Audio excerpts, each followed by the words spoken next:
Na semana anterior, nós fizemos, então, aí uma revisão de uma parte de farmacologia básica mesmo. Só que eu acho que para poder a gente render, que só temos mais hoje, apesar de que eu também darei toxicologia, né, uns dias de toxicologia em outubro, e outras áreas aí que estão relacionadas com o ENAD, então, mas de qualquer forma, a farmacologia seria só hoje. Então, eu preferi fazer um apanhado geral, pegar alguma questão da área de farmacologia ao longo dos anos aí do ENAD, e quando eu fui selecionar, eu acabei percebendo uma coisa muito, vamos dizer assim, preocupante, que cada ano, menos questões de farmacologia mesmo estão sendo pedidas. Farmacologia pura e simples, né? Porque entra muita farmacologia, por exemplo, em atenção farmacêutica, né? Vai se falar muito de química, né? Então, eu percebi muitas questões nessa área. E nós vamos falar um pouquinho, hoje eu peguei algumas questões e vocês vão perceber, eu seleciono por ano aí, de 2019, além daquelas que nós já vimos, peguei mais uma, 2016, 2013, 2010, 2007, 2004, e acaba que os anos de 2007, eu acho que foi a melhor prova que teve para a turma da farmacologia, sabe? Nos outros anos acabou sendo um pouco menor. 2004 também foi bom, mas já 2010, 13, 16, já começou a minguar, tá? Mas, de qualquer forma, é importante a gente saber, porque a farmacologia entra em outras questões, em outras disciplinas aí também. Bom, eu vou compartilhar a tela aqui e nós vamos começar, então, a apresentação.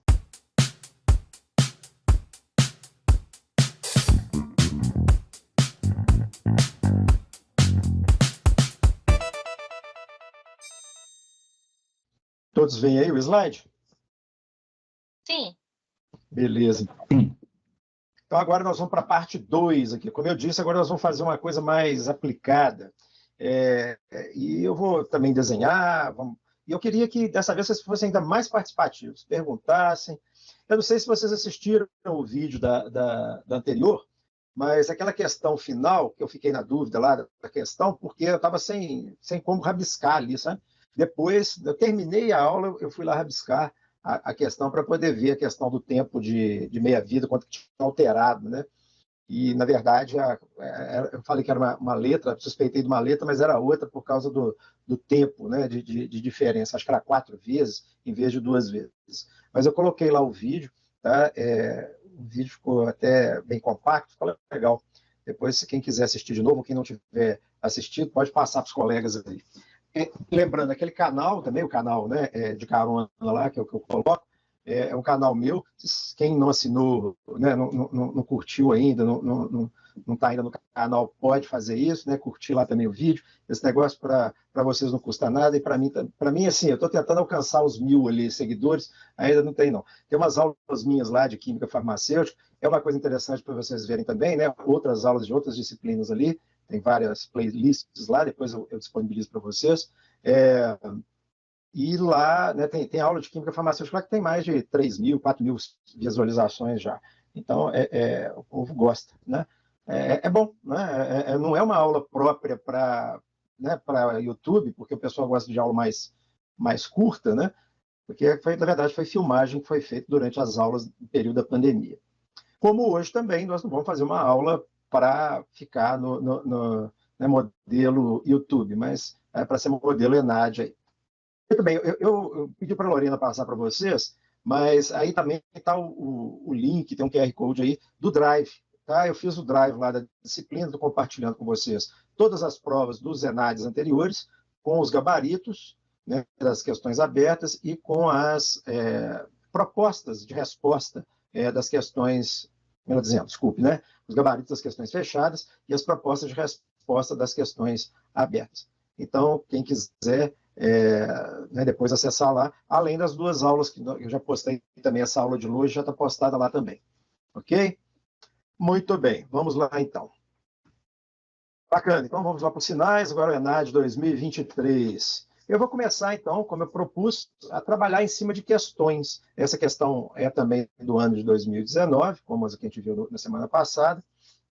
E ela diz o seguinte: a resistência microbiana é uma grande ameaça à saúde pública mundial, pois gera uma série de consequências, como o aumento da morbidade, da mortalidade e do período de internação, impondo elevados custos a todos os países, comprometendo o indivíduo e toda a população.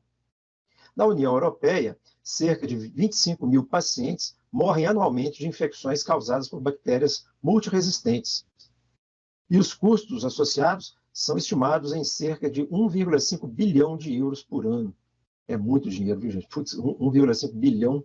Né? O uso inadequado de antibióticos em diversos segmentos, saúde humana, saúde animal, agricultura, tem um importante papel na emergência e na disseminação da resistência bacteriana aos antibióticos. Bom, primeiro, antes da gente ler as questões, essa é uma questão aberta, tá? Essa questão de 2019 aí é uma questão aberta. Nessa questão aberta, eu queria fazer uma memória antes. Alguns que já tiveram aula comigo lembram que quando eu falo de antibiótico terapia, ou princípios da antibiótico terapia racional, eu faço uma recordação de que os antibióticos, quando surgiram, assim como a maior parte dos medicamentos, eles tinham, né, não tinha muito controle sobre o uso disso, e no final das contas acabava se usando o antibiótico para tudo. Né? Antibiótico para animal, né? Tudo bem, né? Se o animal estivesse doente, mas é muito usado para ganho de peso. Tem presuntos, né, que são feitos na França, que o animal é tratado, né, o porquinho lá, né, o leitãozinho é tratado com tetraciclina e tal, e tem que esperar um tempo depois para poder o medicamento sair do organismo dele, para não estar contaminando a carne e tal. E assim foi, né? Foi muito empregado, tetraciclina para frango, para poder ganhar peso mais rápido, né? O objetivo normalmente era alterar a flora intestinal e facilitar, então, a absorção de nutrientes, e com isso o animal ganha mais peso. Só que, antigamente, agora, nesse caso aí dos porquinhos, eles estão tendo cuidado de esperar esse período para, né, haver a desintoxicação do animal. Mas, antigamente, não tinha essa preocupação. E muitas vezes as pessoas consumiam a carne, né, com ainda sobras, né, presença de antibiótico ali. E aquela história da dose pequena, né? Ela vai matar quem? Né? Ela vai matar aquela bactéria que é mais sensível e acaba fazendo uma seleção, né, dessas bactérias dentro do nosso próprio organismo. Eu lembro de ter contado uma vez em sala, não sei se foi para a turma de vocês, mas que eu vi um documentário da National Geographic que tinha lá na África, mostrando que as manadas de gnus, de zebras, estavam ficando ano a ano, década a década, geração a geração, mais rápidos. Por quê? Porque os animais mais lentos eram pegos ali pelos predadores, né? O leão, né? Jaguares, lá, os grandes felinos principalmente, e morriam. Né? Então, aquele que era mais rápido se adaptava mais e tinha que correr, né? Corria mais e conseguia se salvar.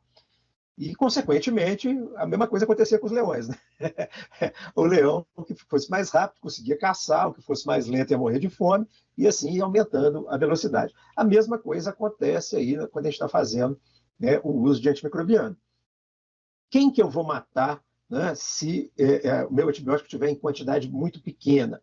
Eu vou matar aquelas bactérias que são mais frágeis, aquelas que estiverem mais debilitadas, aquelas que forem sensíveis àqueles antibióticos, né, em doses baixas, e aí eu vou deixando que aquelas que são resistentes àquele antibiótico ganhem espaço, né, se multipliquem no organismo e vão, então, produzindo réplicas dela, né, cópias dela, filhas, e vão, né, tendo desenvolvimento de resistência. Então, esse era um mecanismo muito comum. Aí, na própria questão, está citando aí a questão do uso na agricultura, né? Então, muitas vezes, para controle de fungo, para controle de bactérias que estão presentes em alimentos ali na cultura e que atraem insetos, né? Então, para isso, se utilizava, então, antibióticos aí, né?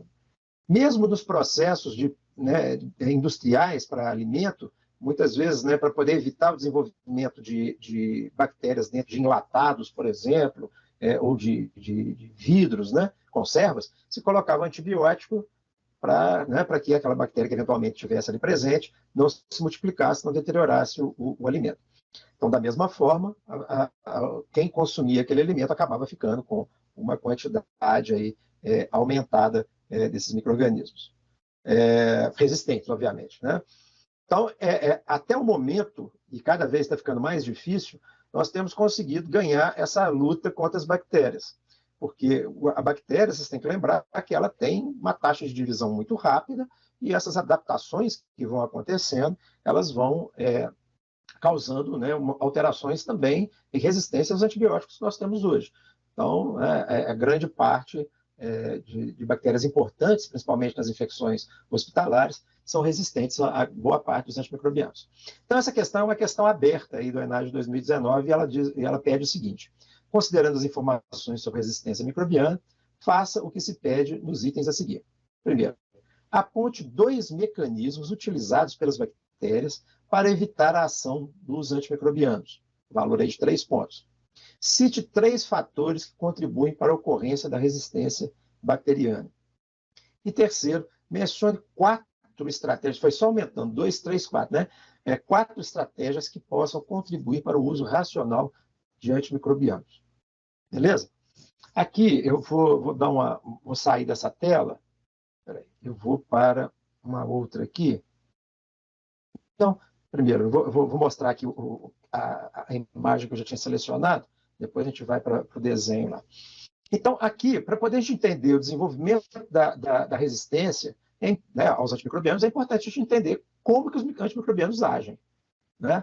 Então, eu tenho algumas possibilidades que estão representadas aqui nessa figura. Então, né, aqui em 1, estou colocando inibição da síntese da parede celular. Né? Esse talvez seja um dos mecanismos mais conhecidos e mais importantes, porque foi aquele que primeiro marcou aí, os antibióticos, né, quando foi descoberta a penicilina. Obviamente que antes deles já existia lá sulfonamidas e tal, mas de qualquer forma, nesse caso aí, eu tenho um grupo de antibióticos muito importantes. Como é que eles agem? Eles agem, então, de alguma forma, né, a penicilina e as cefalosporinas da mesma forma. Tá? Eles são o que a gente chama de beta-lactâmicos. Então, o mecanismo é o mesmo. A bacitracina e a vancomicina também impedem a formação da parede, mas de uma maneira um pouco distinta. Depois eu detalho um pouco mais isso. Tá? Em 2, nós estamos vendo aqui a questão da síntese proteica, a inibição da síntese proteica.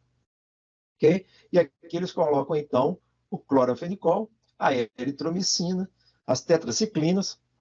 A streptomicina, eu queria deixar assim, vamos dizer assim, à parte, porque a streptomicina, ela faz parte do grupo de aminoglicosídeos, era da classe dos aminoglicosídeos.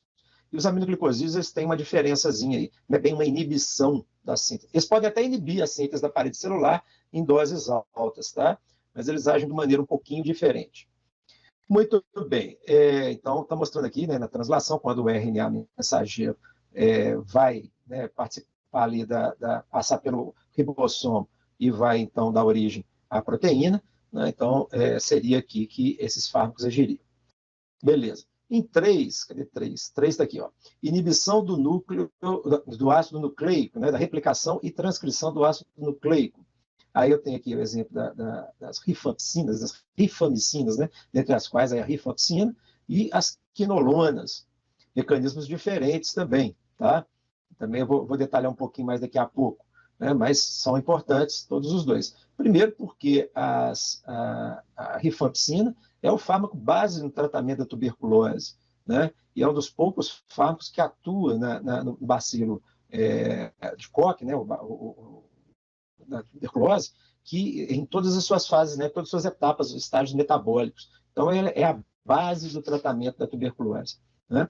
Já a quinolona, ela impede o processo de leitura, porque ela provoca lá uma inibição de uma enzima que ajuda nesse processo de desenrolar e abrir a fita de DNA para que possa ser, então, lida. Tá? Ou seja, vai impedir aí a transcrição e, consequentemente, a replicação desse DNA, assim como também depois a formação de proteína. Então, acaba agindo nas duas etapas.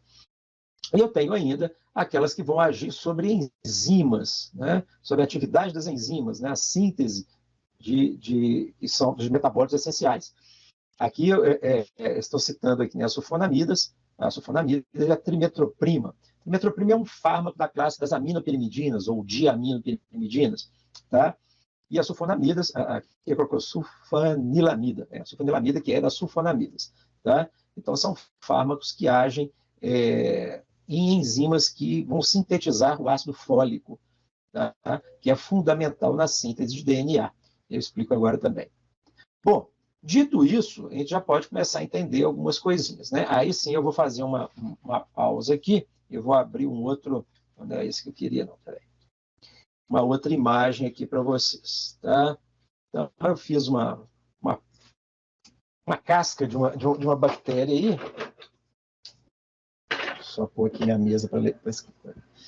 E aqui, então, eu tenho caneta, está mostrando aqui a parede celular e a membrana celular. Então, se vocês lembrarem da estrutura das bactérias, eu tenho basicamente as bactérias que são gram-positivas e as gram-negativas. Qual que é a diferença básica entre elas? Bom, lembrando, essa estrutura aqui equivaleria mais a qual? Vocês lembram? Né? Com apenas a membrana plasmática e a parede celular. Estaria representando qual das duas? Gram-positivo ou gram-negativo?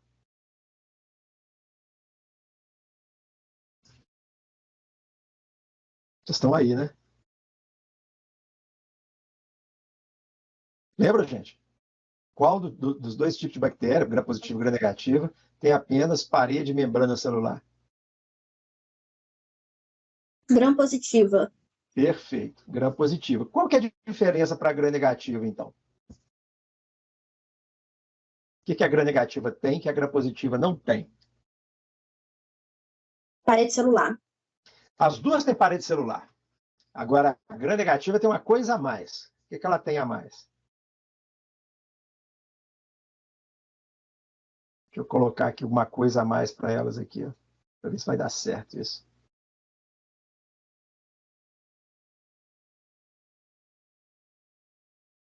A gram-negativa, peraí, deixa eu jogar isso para trás. Aqui, como é que faz? Não é isso que eu quero, não. Vou colocar isso para trás. Enviar para trás. Beleza. Ela tem, isso daqui de azul, nós vamos dar um outro nome para ela. Ups, puxei para frente de novo. Peraí. Enviar para trás. Essa daqui, então, seria, vamos pôr uma setinha aqui também. Setinhas. Contrário.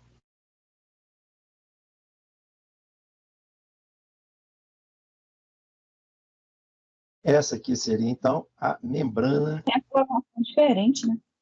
Tem uma membrana externa, né? Essa membrana externa, ela é importantíssima, porque ela diferencia, inclusive, o espectro dos antimicrobianos vai ser diferente, né? Alguns pegam gram-positivo e negativo, outros só pegam gram-positivo. Aqueles que a gente falou lá, penicilina, cefalosporina, eles atuam na parede celular, né? Então, é importante eles chegarem aqui, e muitas vezes eles não conseguem passar pela membrana externa. Então, essa membrana externa, ela é típica aí das bactérias gram-negativas. Até tinha que colocar uma outra cor, porque essa cor aqui, ela, no gram, ela vai dar outra cor. Deixa eu ver aqui se eu consigo mudar a cor dela aqui. Cadê a cor? A cor aqui, ó. Vamos pôr ela de rosinha. Vai ser uma bactéria da Barbie agora. Tá? Então, ó, eu tenho a parede, no caso da gram-negativa, então, que ela se cora dessa cor, né? Da cor de rosa, avermelhado, né? A parede celular ela é mais estreita, enquanto na gram-positiva ela não tem a membrana externa e a parede celular é mais espessa, maior, mais larga, né? Tudo bem. Então, essas bactérias elas vão responder de forma diferente. Entretanto, todas elas acabam sofrendo o mesmo tipo de ação, né, dos antimicrobianos. Então, por exemplo, na parede celular vão agir quem? Os beta-lactâmicos, principalmente, tá? Os beta-lactâmicos, né? Penicilina. Como que ela age? Bom, imagina que essa parede celular ela é composta por uma cadeia várias cadeias de peptídeo glicano. É um polímero de ácido acetilmurânico e que vai, então, sendo formada essa fita, né? E entre essa fita aparecem, então, umas ligações entre elas. Para quê? Para dar rigidez a essa parede. Até fica parecendo uma paredinha, esse tipo de desenho aqui mesmo. Onde que agem os beta-lactâmicos? Os beta-lactâmicos, eles inibem as enzimas que fazem, então, essas ligações. E com isso, eu vou criar buracos. Deixa eu ver se eu consigo apagar aqui. Não, aqui está bloqueado. Eu vou criar buracos na parede celular. Tá? Se eu criar buraco na parede celular, deixa eu pegar aqui um branco. Aqui eu consigo rabiscar por cima. Eu crio um buraco na parede celular e com isso vai haver o quê? Saída. Né? De quê? Saída de eletrólito, entrada de água, e com isso a célula entumece e se rompe. Tá? Então, esse é o mecanismo normalmente que ele age. Mas esses beta-lactâmicos, eles precisam, então, se ligar a enzimas que estão ali presentes. Essas enzimas, de modo genérico, ó, mudei a cor, branco não vai dar para escrever, né? Elas são chamadas de transpeptidases. Ok? Então, os beta-lactâmicos se ligam às transpeptidases, bloqueiam a atividade dela e, como consequência, eu vou ter falhas na parede celular, o que vai levar, então, à entrada de água, à saída de eletrólitos, camais, sódio, tá? E, com isso, tem a morte celular, geralmente por lise osmótica. Beleza? Então, esse seria o mecanismo aí dos beta-lactâmicos. Se vocês fossem uma bactéria, tá? Se vocês fossem uma bactéria e quisessem se tornar resistentes aos beta-lactâmicos, o que vocês fariam?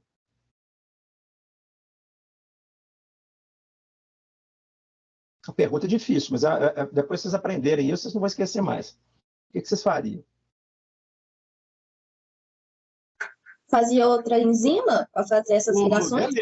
Uma possibilidade é fazer uma alteração da enzima, né?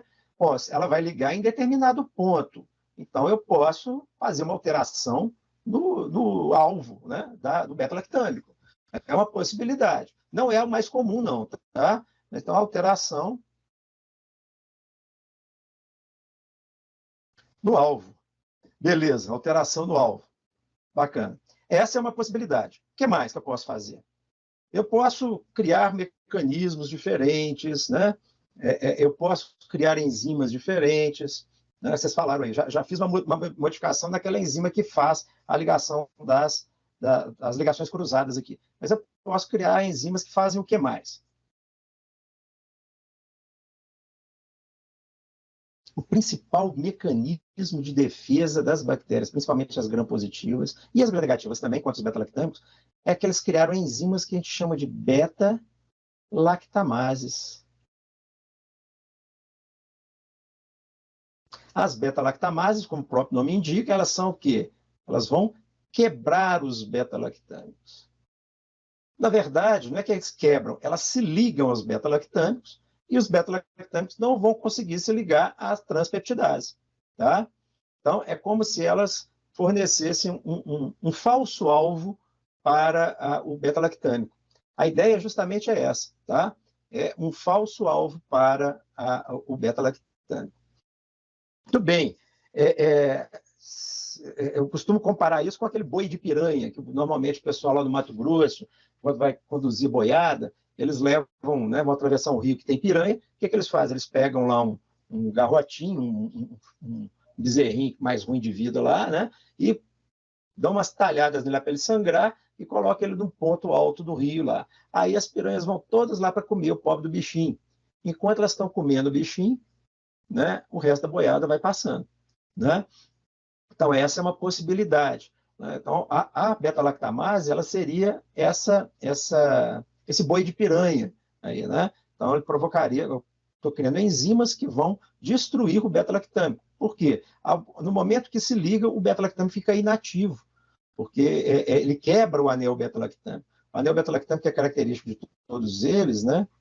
Ele é uma lactona cíclica, né? Então, está ligado normalmente aqui a Aqui tem um ácido carboxílico. Bom, aqui tem, né, grupos substituintes vários aqui, beleza. Mas esse anel aqui é que é fundamental, né? Na hora que ele se liga, seja na transpeptidase, seja na beta-lactamase, ele está quebrado. Na hora que ele quebra, perdeu a efetividade. Esse é um dos mecanismos pelo qual as bactérias desenvolvem resistência. Então, alteração do alvo. De qualquer forma, nos dois casos, acabou sendo uma alteração do alvo. Criei um falso alvo, ou eu posso alterar o lugar onde a estrutura da transpeptidase, porque normalmente a ligação acontece numa sequência de aminoácidos, essa sequência estando mudada, acabou, né? Não vai conseguir ligar mais o beta-lactâmico. Tá? Então, esse é muito comum. Agora, dentro da célula, existem alguns processos que são interessantes também. Eu tenho lá o DNA bacteriano, esse DNA ele vai ter que ser transcrito para produzir, então, um RNA, e esse RNA, então, se encontrar com o ribossomo, e dali ele produzir as proteínas. Tá? Então, aqui o DNA bacteriano, um RNA mensageiro, que vai, então, se encontrar no ribossomo e vai, então, produzir proteínas que são fundamentais para o processo metabólico da célula e tudo mais. Bom, nós vimos aqui que existem algumas classes, como é o caso da rifampicina, né, das rifampicinas lá, as rifamicinas, que atuam aonde? Nessa etapa aqui, ó, tá? Elas agem na RNA polimerase.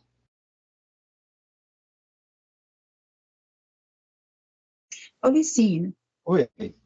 esses pacientes que fazem tratamento da tuberculose, por exemplo, que fogem do tratamento, não faz tratamento direito, eles não ficam criando resistência a esses antibióticos e depois? Que antibiótico que cura? Pois é, eis a questão. Né? Essa é uma questão que, inclusive, vai aparecer lá na frente também. Tá? Tem uma questão sobre tuberculose que faz justamente essa pergunta que você está me fazendo agora. Né? Então, qual que são as consequências daquele abandono de tratamento? Né? O abandono de tratamento, uma das grandes consequências, além da própria piora do quadro do paciente, é o desenvolvimento de resistência bacteriana. Né? Então, um dos grandes problemas que nós estamos enfrentando, né, que já tem algumas décadas, é o desenvolvimento de resistência à rifampicina. Como eu disse, é a principal bactéria, o principal antibiótico no tratamento da tuberculose, é a base do tratamento. Então, há alguns anos, né, deve ter mais ou menos uma década, se introduziu um novo fármaco na terapêutica, que foi o etambutol, justamente para poder diminuir, tentar reduzir um pouco a resistência que estava aparecendo à rifampicina. Tá? Então, tem havido alterações na terapêutica aí da rifampicina, justamente devido a essa questão de abandono de tratamento. E isso é muito sério. A gente pensa no seguinte, né? Tinha um paciente que frequentava o AI-7 de Setembro, a antiga AI-7 de Setembro em Betim, que ele era morador, né? Que era pessoa em situação de rua, e ele, além de ser usuário de droga, ele tinha HIV e, consequentemente, tinha tuberculose. Né? Não tratava nenhuma das doenças. Né? Não tratava a dependência química, não tratava o HIV e não tratava a tuberculose. Ele sumiu, deduzo que tenha morrido, na época que eu já trabalhava lá. Mas ele estava na rua, chegando, pedindo esmola, de frente aí com as pessoas, né? Conversando, e ele é uma fonte produtora e disseminadora de tuberculose por aí afora. Então, são coisas assim complicadas, né? Nós estamos vendo aí, enfrentando uma série de problemas com essa questão. Além do que, algumas doenças que estão voltando com toda a força, como é o caso da sífilis. Vou comentar nela depois também. Mas é isso. Então, a RNA polimerase, né, ela seria bloqueada pela rifampicina. Deixa eu colocar a rifampicina aqui de outra cor.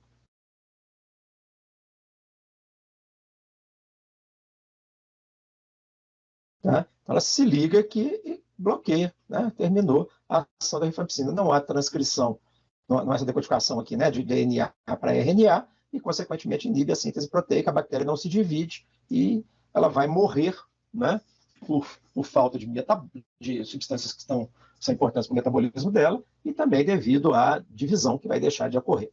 Né? Beleza.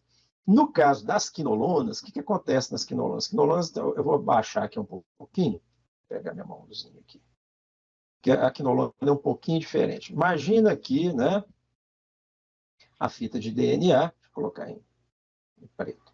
a fita de DNA.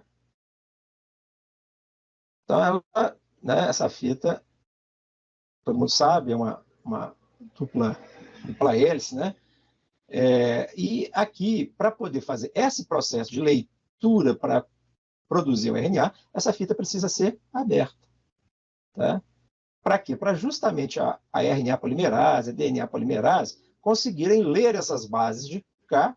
Né? Deixa eu desenhar aqui uma pseudo aqui, uma enzima aqui. Ó. Essa enzima tem que ler essa estrutura para conseguir, então, sintetizar a partir daqui o RNA. Tá? Aqui é o RNA. Tá, beleza. Não, horrível. RNA. Beleza. Só que esse processo é muito rápido. E quando isso vai acontecendo, como tem essa fita lá enrolada, né? Se eu abrir muito rápido essa fita, como acontece com a RNA polimerase, vai ocorrer um embolamento dessa fita no ponto adiante. Quem que evita que isso aconteça? Uma enzima, vou colocar o nome aqui, chamada topoisomerase. Onde é que eu volto aqui? Topoisomerase.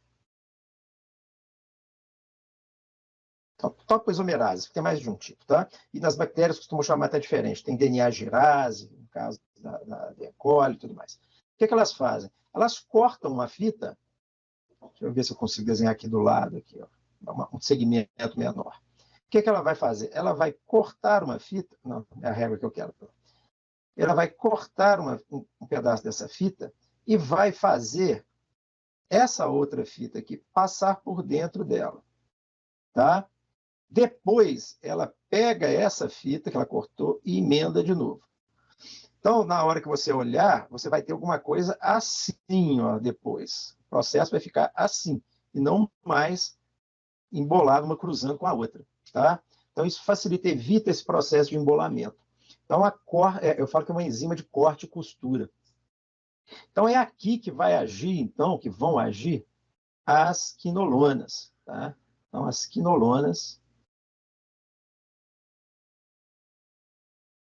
evitam que ocorra isso e, consequentemente, a fita do DNA embola, não vai haver síntese de RNA mensageiro, não vai haver síntese proteica e, consequentemente, as mesmas consequências, né, vai ter as mesmas consequências lá da rifampicina. Tá? Beleza, então nós falamos aqui de dois grupos aqui que estão trabalhando, né, no DNA. Né? Qual a forma de desenvolvimento de resistência? A mesma coisa que a gente percebeu aí, né, anteriormente. Né? Eu tenho alteração na RNA polimerase. Lembrem, essas enzimas são proteínas, as proteínas têm uma sequência de aminoácidos. Vamos supor que eu tenho lá lisina, ácido glutâmico e, sei lá, uma valina.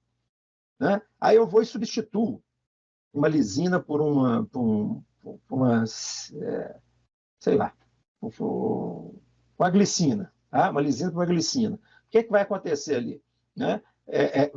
A alteração para a enzima vai ser mínima, entretanto, para a rifampicina, ela vai diminuir a afinidade, né, para aquele ponto de ligação.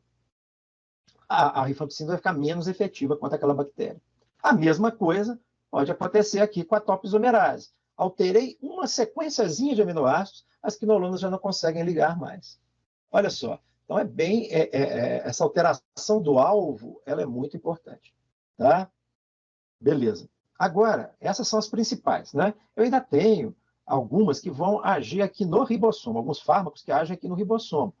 Por exemplo, deixa eu pegar aqui uma outra cor aqui. Vou pegar um azul assim diferente. Tá? Eu tenho algumas que agem aqui na fração, essa a gente fala que é a fração 50S do ribossomo, e essa daqui é a fração 30S do ribossomo. Tá? Então, tem algumas que agem na 50S, como é o caso, por exemplo, dos macrolídeos. Quem são os macrolídeos? A azitromicina, eritromicina, claritromicina, tá? Os macrolídeos, as lincosamidas.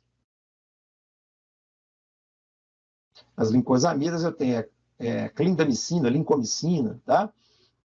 Então, as oxazolidinonas, as streptograminas, todas elas agem aqui nessa 50S.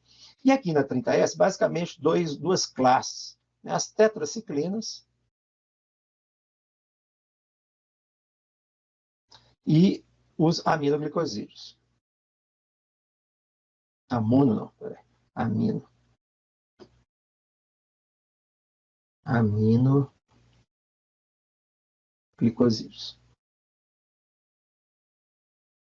Quem são os aminoglicosídeos? Né? Tem aí tobramicina, neomicina, canamicina e por aí vai. Esses fármacos têm uma diferença.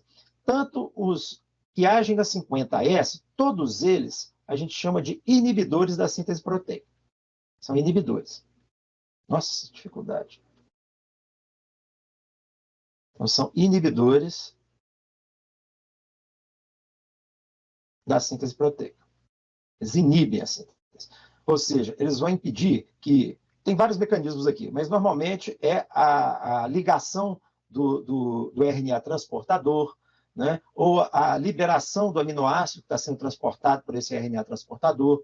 Né? Então, algum mecanismo que evite que a proteína seja sintetizada. Então, não há produção de proteína. As tetraciclinas, apesar de se ligarem na 30S, elas também fazem a mesma coisa, ou seja, elas também inibem a síntese proteica. Já os aminoglicosídeos, que eu mostrei anteriormente lá, que eu falei que era um pouco diferente, o que os aminoglicosídeos fazem? Os aminoglicosídeos, eles embaralham, porque, vocês percebam bem, o que está vindo aqui com o RNA mensageiro é como o próprio nome diz, uma mensagem, né? Uma mensagem que vai dizer, ou leva uma receita, né? Uma receita de bolo, onde o ribossomo vai juntar os pedacinhos lá de aminoácidos, as frações, até produzir uma proteína, né?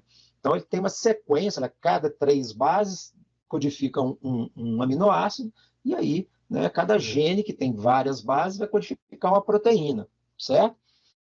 Então, esse código ele tem que ser lido, tá? Então, quem é que faz a leitura?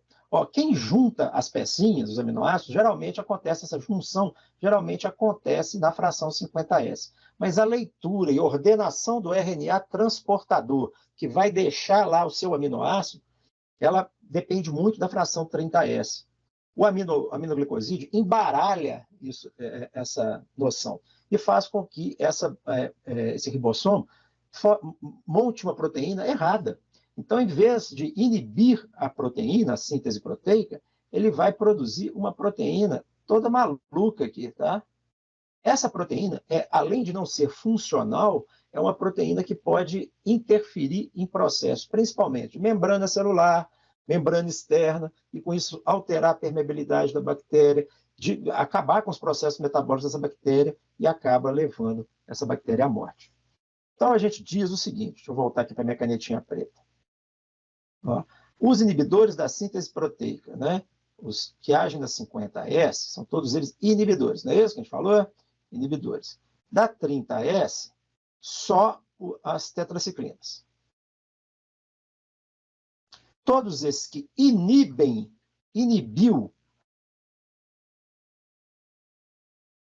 a síntese proteica, o efeito vai ser bacteriostático.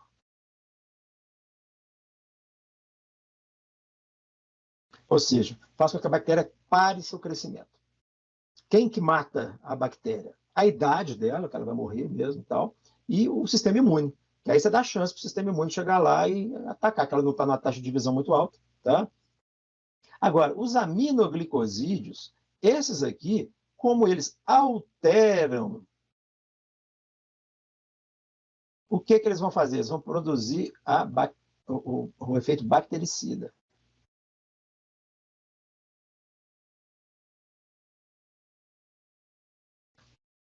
Outra, a gente falou aqui, rifampicina e quinolonas também são bactericidas, tá?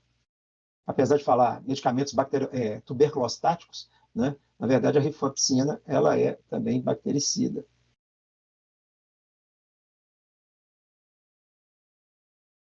Ok? Assim como os beta-lactâmicos, que vão quebrar a parede celular. Agora, tem outros mecanismos que eu acho que é melhor mostrar para vocês na gravura. Vamos lá, vamos voltar a minha projeção aqui. Bom, então esses daqui são os locais de ação que a gente mostrou, beleza. Eu não falei aqui da sulfonamida, mas depois eu explico ele lá na frente. Tem uma questão de metotrexato, que é o metotrexato? Que eu toco no assunto. Então, quais são os principais mecanismos de desenvolvimento de resistência bacteriana? Bom, aqueles que nós já citamos, né?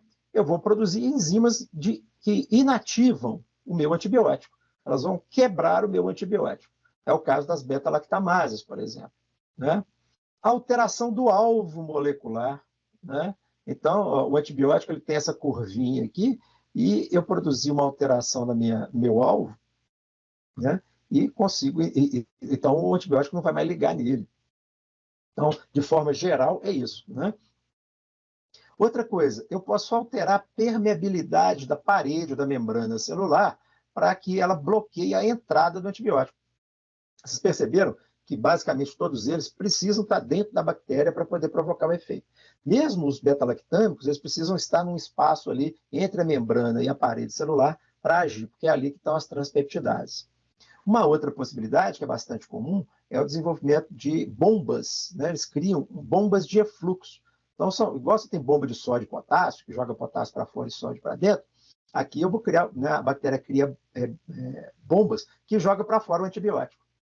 Então, é uma possibilidade. Esses são os mecanismos mais comuns. Então, alteração, né, bloqueio da entrada através da alteração da permeabilidade, inativação, né, síntese de enzimas inativadoras do antibiótico, alteração do alvo biológico e bombas de efluxo.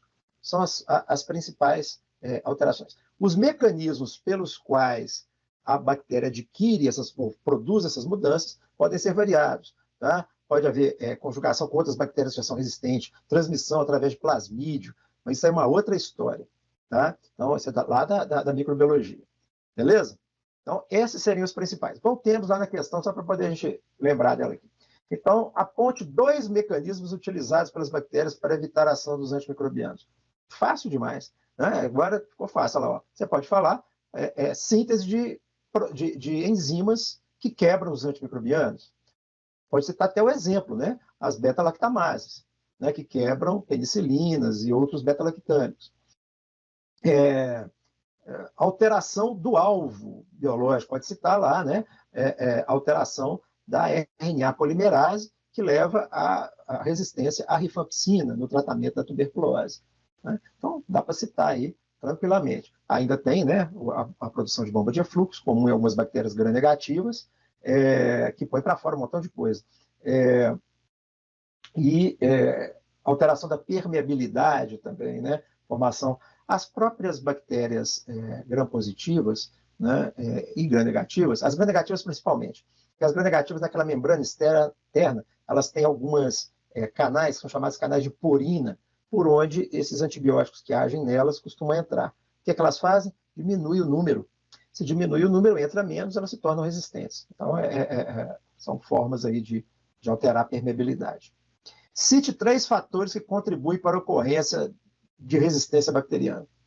Nós já citamos aí, né? Até já foi... Eu não vi quem que falou, que me perguntou aí, mas esse é um deles. Abandono de tratamento.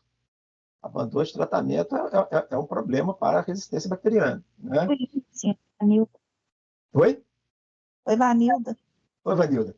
Pois é, então, perceba bem, né, Vanilda? Quando a gente tem a pessoa abandona o tratamento, e não precisa ser um tratamento igual da tuberculose, não, né? Vocês estão cansados de saber, né? É muito comum na nossa população, às vezes chega lá, o antibiótico é caro, e o sacana do laboratório farmacêutico ainda faz o seguinte, né? O tratamento lá é para 30 dias, a caixa vem com 21, ou vem com 28, e aí o cara vai ficar 2 dias sem tomar, ou vai... Então, assim, aquela história, né? 21, ela vai ficar 1 semana quase sem tomar, né? Uns 3 dias, pelo menos, sem tomar. Então, quer dizer, está usando a menos. Então, é bem complicado. Mesmo que não abandone o tratamento de forma intencional, como muitas vezes acontece na tuberculose, pode acontecer devido à disponibilidade financeira mesmo. Não dá para comprar 2 caixas. E mesmo quando compra 2 caixas, é perigoso, porque se ele faz o tratamento, né, correto, sobra medicamento, fica em casa, primeiro sintoma que ele começa a sentir parecido com a doença anterior, ele vai tomar aquele antibiótico de novo.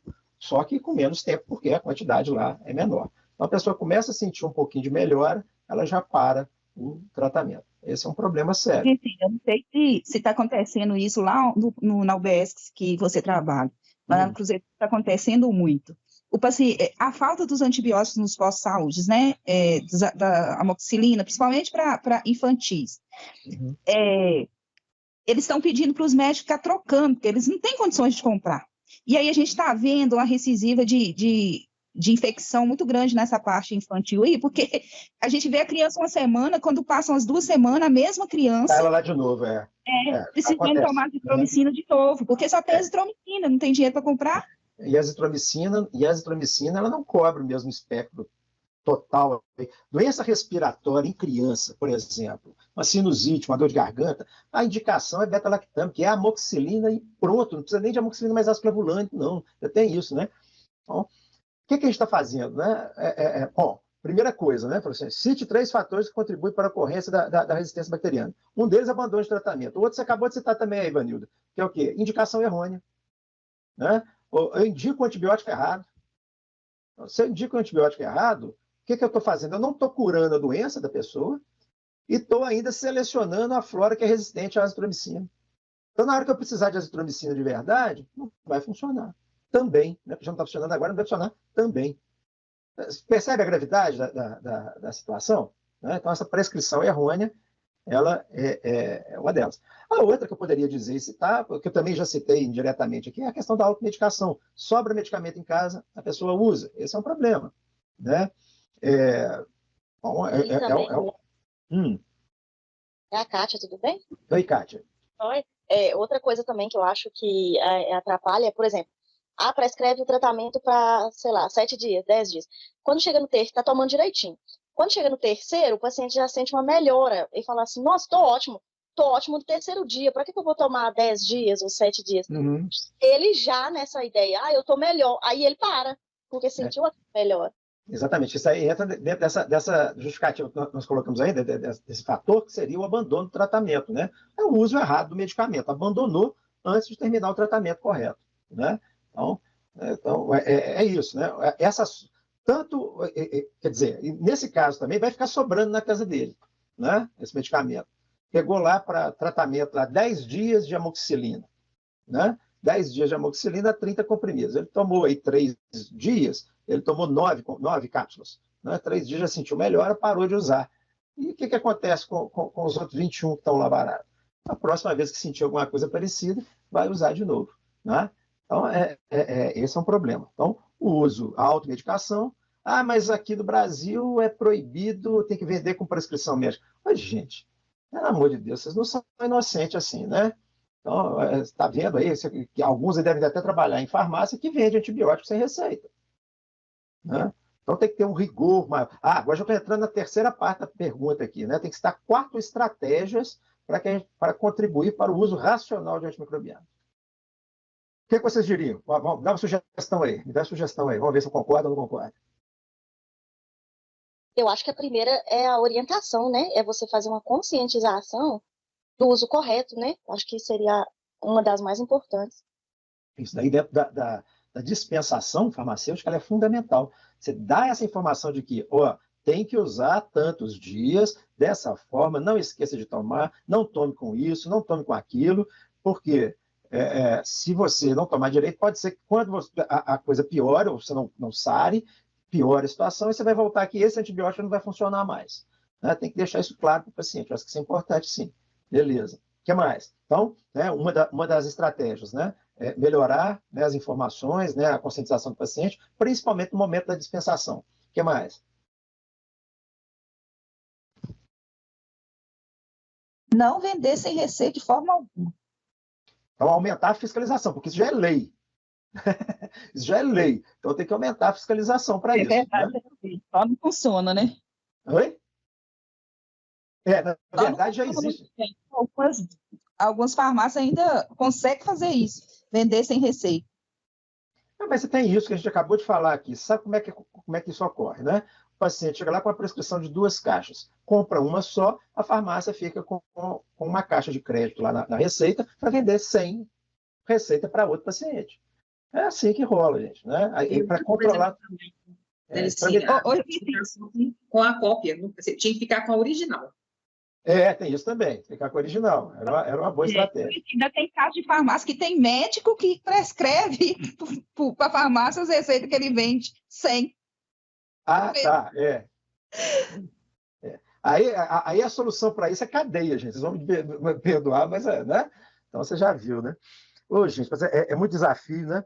Bom, o que nós já citamos efetivamente? Então, melhorar a informação do paciente, principalmente no momento da dispensação, aumentar a fiscalização para a venda somente com receita médica, e tem uma que precede isso. O que é? Melhorar a qualidade das receitas também. E esse é papel do farmacêutico também. Como? Né? Olhar as receitas e ver se elas são condizentes com o estado clínico do paciente. Né? Então, esse caso, né? O cara prescreve, não tem amoxicilina, está faltando azitromicina, o que tem aí? Tem de antibiótico. Ele olha lá na lista, tem ciprofloxacina. Daqui a pouco vai acontecer isso lá em Betim, viu? Né? Então, eles começam a prescrever, e às vezes não tem eficácia para aquela doença. Né? Então, quer dizer, melhorar a qualificação médica na prescrição de medicamentos também, e a atuação do farmacêutico na conferência das prescrições. Isso aí também eu acho uma estratégia interessante. E o que mais? Eu acho que tem uma que eu acho que... Essa eu já brigo com ela há muito tempo, que é a disponibilização, desculpe, pela indústria farmacêutica, de medicamento para fracionamento. Eu acho que eu já contei para vocês, teve um amigo meu que foi para o Canadá, chegou lá, teve uma dor de garganta, aí pegou a prescrição, foi na farmácia, chegou na farmácia, viraram, falaram assim, o senhor vai pegar agora mesmo ou quer esperar? Vai esperar agora ou quer buscar depois? Aí ele tinha que ir no banco, foi no banco, voltou, na hora que chegou lá, tinha lá um blister feito com a quantidade correta dos números, o número, né, correto de antibiótico que ele precisava, era amoxicilina, atrás de cada uma estava a identificação do nome dele e os horários para tomada. Porque se ele esquecesse um horário, ele saberia que não tomou ali no horário certo. Então, quer dizer, eu acho que a própria adequação da indústria farmacêutica para que a disponibilização, as apresentações, elas também não permitam, né, excesso nem falta de medicamento, que a quantidade a ser dispensada seja exata. Né? Então, promover dispensação mais individualizada, com fracionamento, nas farmácias, isso aí seria uma coisa interessante. Coisas que estão ao alcance do farmacêutico, né? A gente pensar na indústria farmacêutica e dos farmacêuticos. Beleza? Querem fazer mais algum comentário? Beleza, então vamos lá. Então vamos passar para adiante. Então aqui foi. Ah, tá. Esse também do ENAD de 2019, a questão aí é a questão 22. Então está colocado aí. Uma mulher de 25 anos de idade procurou atendimento ambulatorial queixando-se de urina turva e fétida, e sensação de urgência e ardência a urinar. Não relatou ocorrência de febre. Anteriormente, havia apresentado 2 episódios de infecção urinária em um intervalo de 5 meses, que foram tratados com norfloxacina. Gente, isso aqui é de 2019, tá? Mudou, vale como exemplo. Foram tratados com norfloxacina 400 mg, de 12 em 12 horas por 7 dias.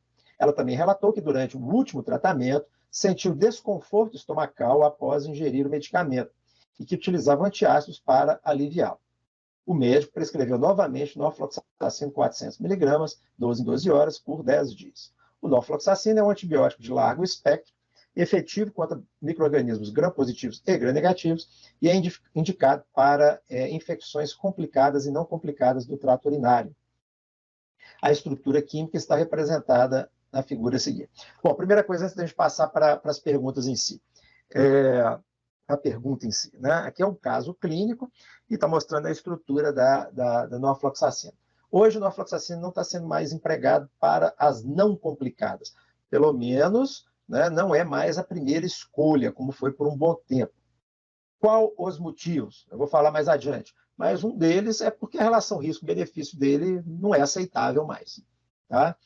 Então, existem fármacos que são eficazes no tratamento das infecções urinárias não complicadas, especialmente a cistite, né?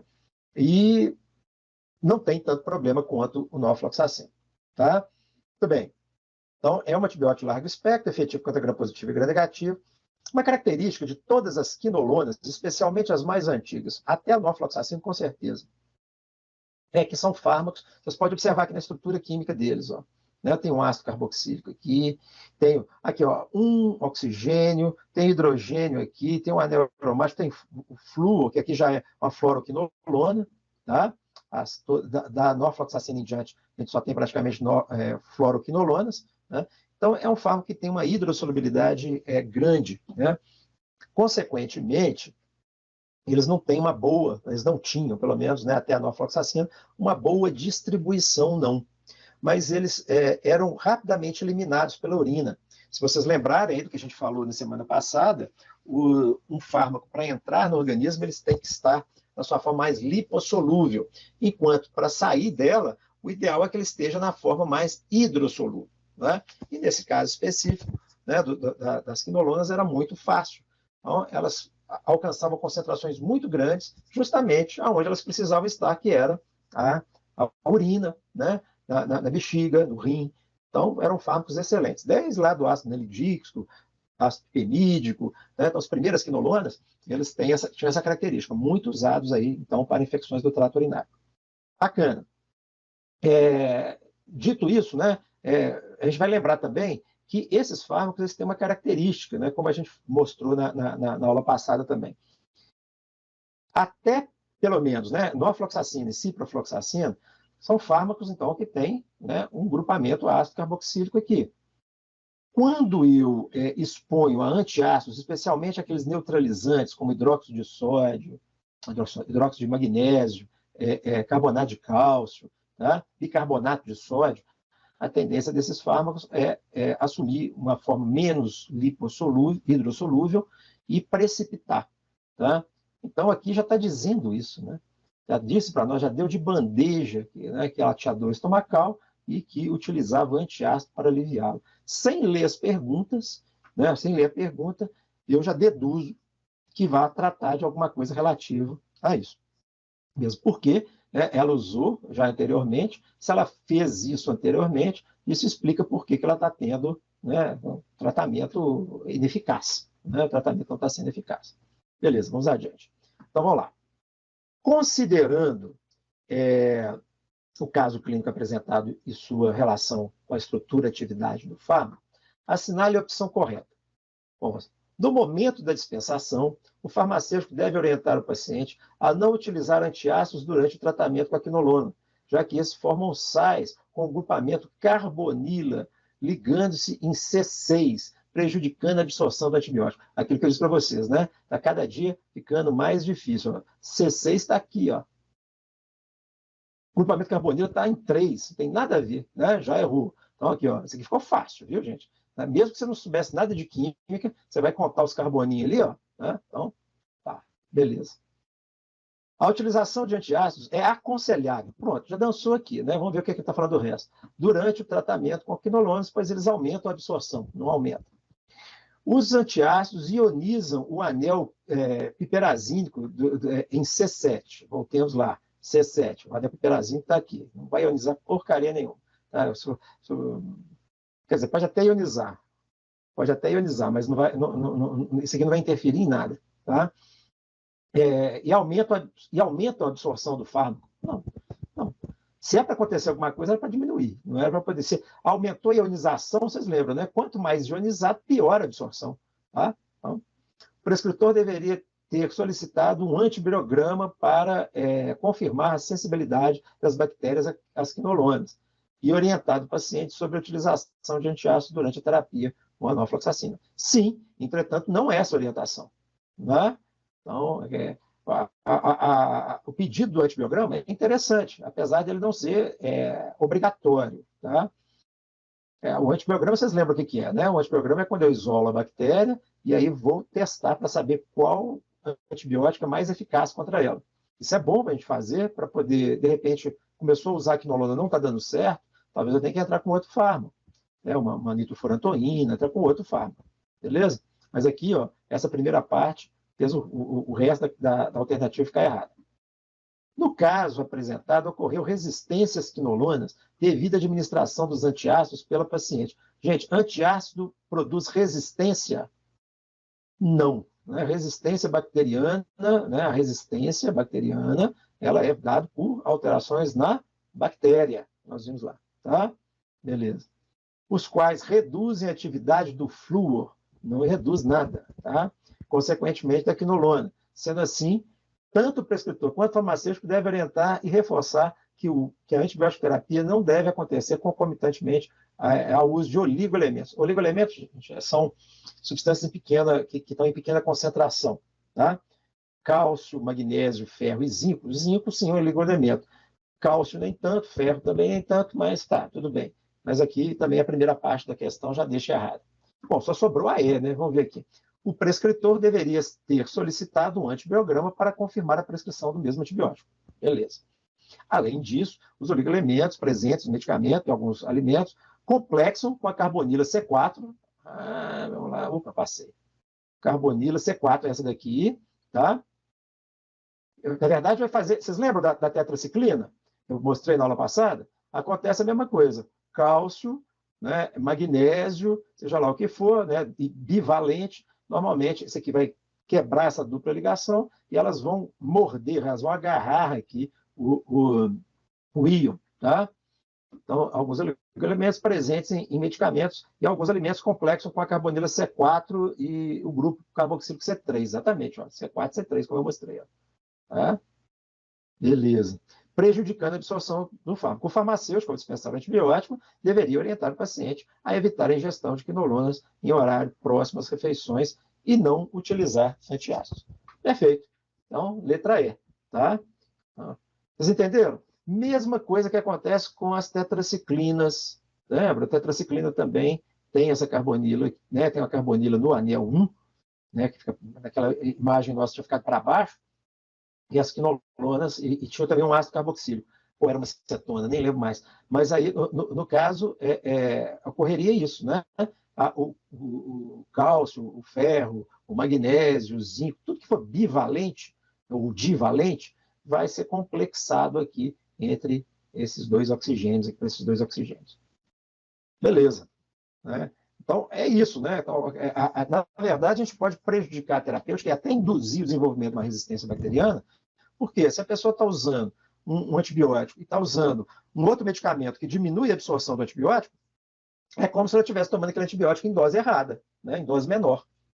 Só uma coisa, peraí, deixa eu só dar uma saída aqui de novo e mostrar uma coisa importante para vocês. Tirar essa rabisqueira aqui. Cadê minha setinha aqui? Deixa eu virar para o lado aqui. Agora eu tenho reguinha. Então vai ficar legal de fazer desenho agora. Então, ó.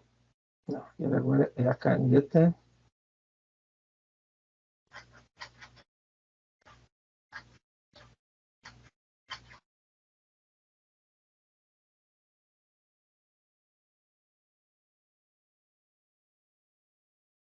Então, vamos supor que eu tenho aqui uma tempo, tá?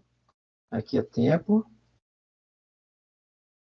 E aqui é a concentração plasmática.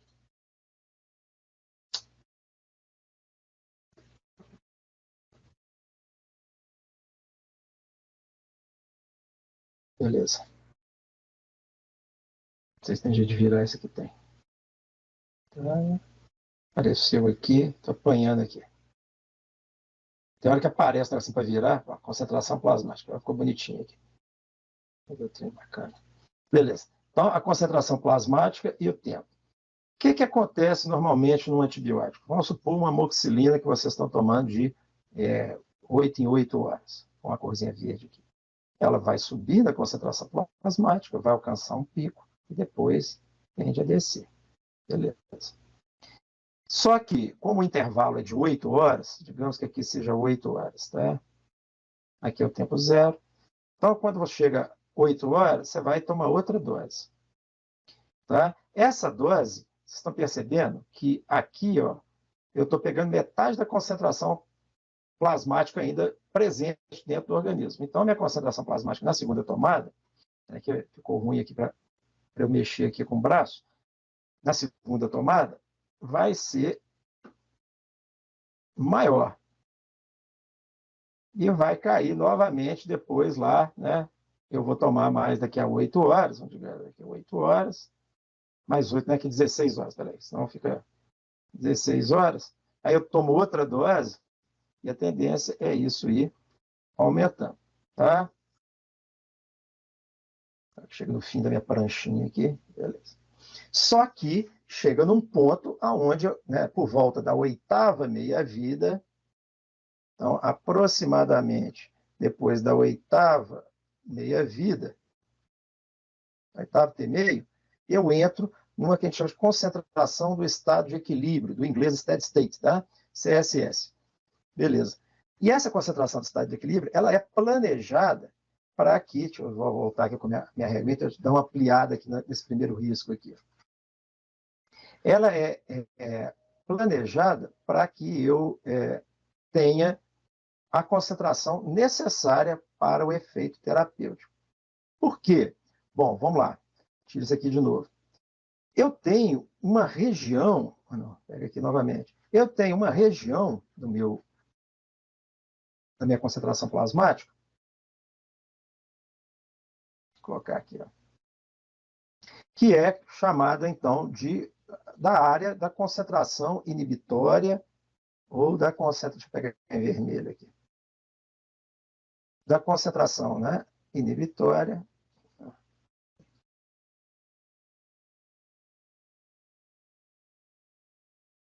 Eu teria aqui embaixo, ó, nessa parte de baixo aqui, a minha concentração inibitória mínima. Ou seja, é a menor concentração aonde o meu fármaco consegue inibir o crescimento bacteriano. Tá? Então, dentro dessa faixa é que tem que estar a minha concentração de estado de equilíbrio. Se eu tomo fora do meu período, do meu horário posológico, eu vou demorar mais tempo a chegar nessa concentração de estado de equilíbrio. Tá? Então, vou conseguir. Ou, se eu tomo e tem uma diminuição da absorção por causa lá do antiácido, né? Eu também não chego aqui. Essa faixa, ela é fundamental. Só enquanto estiver nessa faixa que o medicamento vai estar fazendo efeito realmente. Ok? Isso para fármacos que são bacteriostáticos. Os bactericidas, a gente fala de concentração bactericida mínima. Mesma coisa, tá? As duas têm que ser alcançadas para que haja o efeito. Então, se eu não tomo na dose adequada, isso é para quase qualquer fármaco, tem isso, né? Aqui, em alguns fármacos, a gente chama esse intervalo aqui de janela terapêutica, ou intervalo terapêutico. Acima desse valor, costuma começar a aparecer mais reações adversas, abaixo desse valor não tem efetividade. Ok? Então, é basicamente isso. Bom, e é o que acontece aí com muitos antibióticos. As quinolonas, como eu disse, só a título de curiosidade, como vocês viram, essa prova foi de 2019. Então, agora nós estamos em 2023, não teve durante a pandemia, mas agora vai voltar, e é provável que entre alguma coisa da norfloxacina. Por que tiraram a norfloxacina como primeira escolha no tratamento da antibiótico, né, de infecções urinárias não complicadas, principalmente a cistite? Aí, olha só, o Brasil ainda custou aderir, que isso aqui foi de maio de 2016, o FDA, né, ele coloca um aviso, né, restringindo as fluoroquinolonas, os antibióticos, especialmente a norfloxacina, no tratamento de infecções não complicadas. Tá? As infecções não complicadas. Por quê? Por causa dos efeitos colaterais, muitas vezes podem ocorrer, né, e que são muitas vezes graves e irreversíveis. Okay? Então é importante a gente entender isso. Chegou isso em 2016. 2019 teve o ENAD e ela ainda era o fármaco indicado. Né? Quais são essas reações adversas graves? Bom, as quinolonas, elas são capazes de induzir resistência a antibióticos, não só a elas, tá? Mas a muitos outros antibióticos. Elas alteram, às vezes, a capacidade né? Vocês viram daqueles mecanismos de resistência? A permeabilidade, então dificulta a entrada de outros fármacos também, naquela bactéria. Alteram o sítio de ligação, que é o DNA, em que muitas vezes os fármacos que vão agir ali também no DNA vão sofrer com isso, né? Então, é uma classe que interfere não só com ela mesma, mas com muitos outros antibióticos. Então, esse já seria uma justificativa importante. Mas uma das coisas mais importantes é o prolongamento do intervalo QT-QTc. O que é isso? Se você entrar lá no eletrocardiograma, no momento, depois que há o disparo ali, né, PQRST, né, os picos lá, né? Então, depois que houve o disparo, você tem como se diz, uma repolarização ali da fibra cardíaca para ter uma nova contração. Então, há um prolongamento, isso promove um desequilíbrio, uma arritmia cardíaca que pode levar à morte súbita. Então, e isso não é tão raro acontecer assim, não. Tá? Não é tão raro acontecer assim, não. Outro problema é a questão das artralgias. Então, relato, mais de 50% das reações adversas relatadas pelas quinolonas estão relacionadas às dores articulares e dores em tendão. Tá? Então, elas podem, inclusive, levar à ruptura de tendões. Não sei o mecanismo, não me perguntem, porque eu não sei qual que é o mecanismo. Já até procurei saber o que leva a essa ruptura de tendão, mas não tem. E esses tendões, principalmente o tendão ali do calcânio, né, que é chamado tendão de Aquiles, aonde ele vai romper e, às vezes, a recuperação dele é só cirúrgica. O recupera tem que fazer, às vezes, cirurgia e ficar um longo período de inatividade, e mesmo assim o negócio não fica muito bom, não. Né? Então, é um grande problema. Uma outra coisa que parece estar envolvido aí é desenvolvimento de síndrome de Guillain-Barré. Ela, normalmente, não seria só por causa dela, mas quando ela é usada junto com uma infecção viral, pode ser que ela contribua para essa síndrome de Guillain-Barré. Essa síndrome de Guillain-Barré ela leva a anormalidades neurológicas e pode matar também, sabe? Então, quer dizer, eu devo evitar ao máximo, eu não posso usar nunca as quinolonas?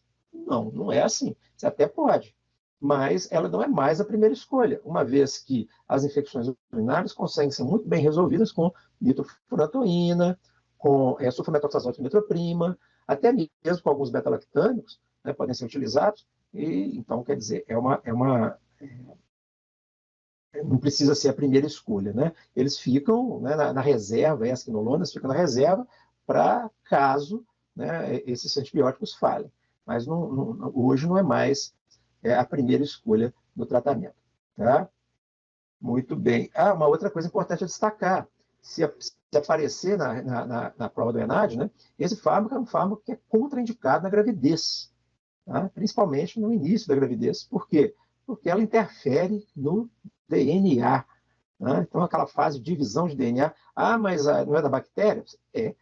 Só que nós temos topoisomerases, são enzimas parecidas com essas enzimas que as bactérias têm. E dependendo da atividade dessas enzimas, né, elas podem ficar mais suscetíveis à ação das quinolonas. Então, assim, não sei vocês, mas né, se fosse minha esposa grávida, eu não deixaria tomar de jeito nenhum. Tá? Beleza? Muito bem.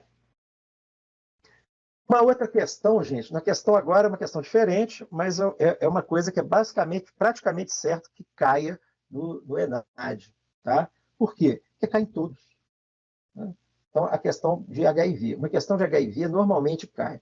E eu estou fazendo uma aposta aqui. Quando vocês fizerem depois, vocês me falam se eu ganhei a aposta ou não.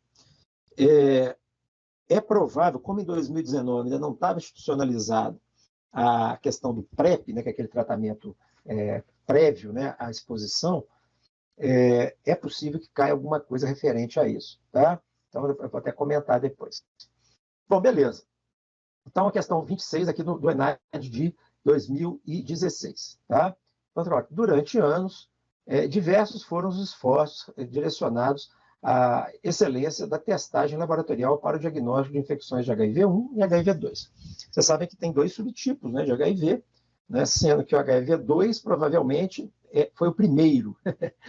A história parece errado, está errado aí essa numeração, mas é isso mesmo. O primeiro a ser descoberto foi o HIV-1, mas evolutivamente o HIV-2 provavelmente foi o primeiro que surgiu. Tá? Ele foi identificado lá na África e provavelmente foi ali que surgiu.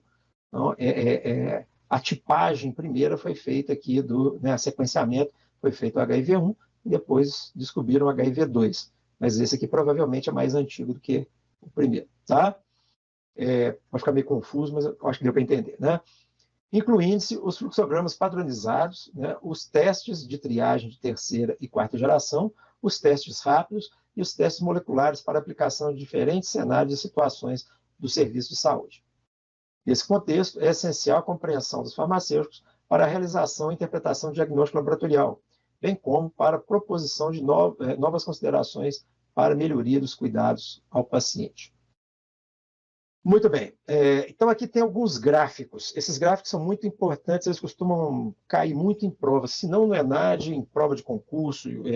Está tendo concurso agora, vai ter um concurso para a FEMIG, vocês estão sabendo, não sei se já encerrou a inscrição, se já abriu edital, nem sei direito o que está rolando, mas vai ter um concurso aí, e eu acho que tem vaga para farmacêutico. Bom, beleza. Então, olha só, aqui mostrando um gráfico. Esses gráficos são interessantes porque eles têm muita informação no mesmo gráfico. Eu falei naquelas aulinhas preparatórias lá de estudo, né, para ensinar a estudar, que interpretação de gráfico, interpretação de tabela, eles são metade da questão. Se não for, 90%. Porque os outros 10% é só você marcar a questão correta. Você tem que fazer uma leitura correta e marcar o que está sendo pedido, né? Bom, mas aqui mostra, então, a concentração dos marcadores no plasma. De RNA, no caso, RNA viral, P24, que é uma proteína viral, do IgM, que é já a proteína nossa, né? E do IgG. O que a gente consegue observar aqui? Em semanas de infecção, você vai ter primeiro um aumento de RNA viral. É mais ou menos lógico, né? Vamos dizer que houve aqui a infecção, o vírus começa a se multiplicar, e lá por volta do início da primeira semana, depois da infecção, começa a ocorrer a elevação dos níveis desse vírus e, consequentemente, da quantidade de RNA viral.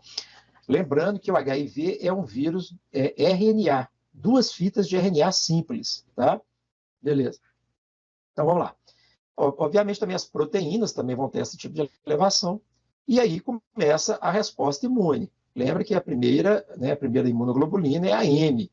Ela vai naquela fase aguda da infecção, quando começa a baixar, está vendo que é baixando os níveis em azul aqui do RNA, ela também vai decaindo, e ao mesmo tempo que ela está decaindo, começa a elevar a IgG, e a IgG vai ficar presente por um tempo maior.